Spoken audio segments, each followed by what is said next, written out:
காலை செய்திகள். செய்திகள் வாசிப்பவர் சிவசக்தி ஸ்டாலின்.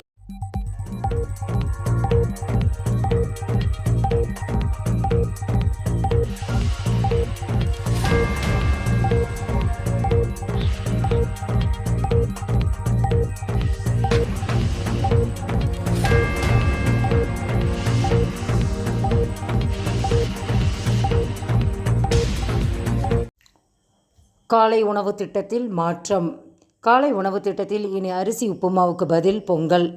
வரும் கல்வியாண்டு முதல் நகர்ப்புறங்களில் உள்ள அரசு உதவி பெறும் தொடக்கப் பள்ளிகளிலும் காலை உணவு வழங்கப்படும். அரிசி உப்புமாவுக்கு பதிலாக சாம்பாருடன் பொங்கலும் வழங்கப்பட உள்ளது என சட்டப்பேரவையில் அமைச்சர் கீதா ஜீவன் அறிவிப்பு வெளியிட்டுள்ளார். அரசு நடத்தும் கள்ளர் ஆதிதிராவிடர் பள்ளிகளின் பெயரை மாற்ற நீதிமன்றம் உத்தரவு. பள்ளி பெயர்களில் நன்கொடையாளர்கள் பெயர் மட்டுமே இடம்பெற வேண்டும். ஜாதி பெயர் இடம்பெறக்கூடாது. கல்வி நிறுவனங்களின் பெயர்களில் இடம்பெற்றுள்ள ஜாதி பெயர்களை 4 வாரங்களில் நீக்க உத்தரவு பிறப்பிக்கப்பட்டுள்ளது. ஜாதி பெயரை நீக்காவிட்டால் கல்வி நிறுவனங்களின் அங்கீகாரத்தை ரத்து செய்ய வேண்டும் என ஹைகோர்ட் உத்தரவு பிறப்பித்துள்ளது. அரசு நடத்தும் கள்ளர் ஆதிதிராவிடர் பள்ளிகளின் பெயரை அரசு பள்ளி என்று மாற்ற வேண்டும் என உயர்நீதிமன்றம் உத்தரவு பிறப்பித்துள்ளது. நாளை RL விடுப்பு எடுத்தால் தொடர்ச்சியாக 4 நாட்கள் விடுமுறை.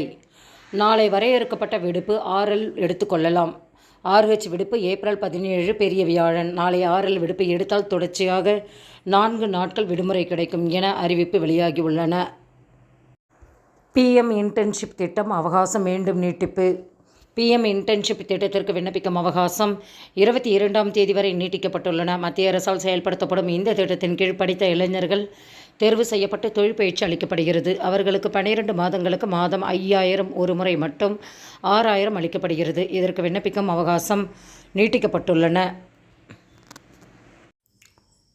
கருணை அடிப்படையிலான பணி நியமனங்களை இணையதளம் மூலம் மேற்கொள்ள தனித்த வலைத்தளம்.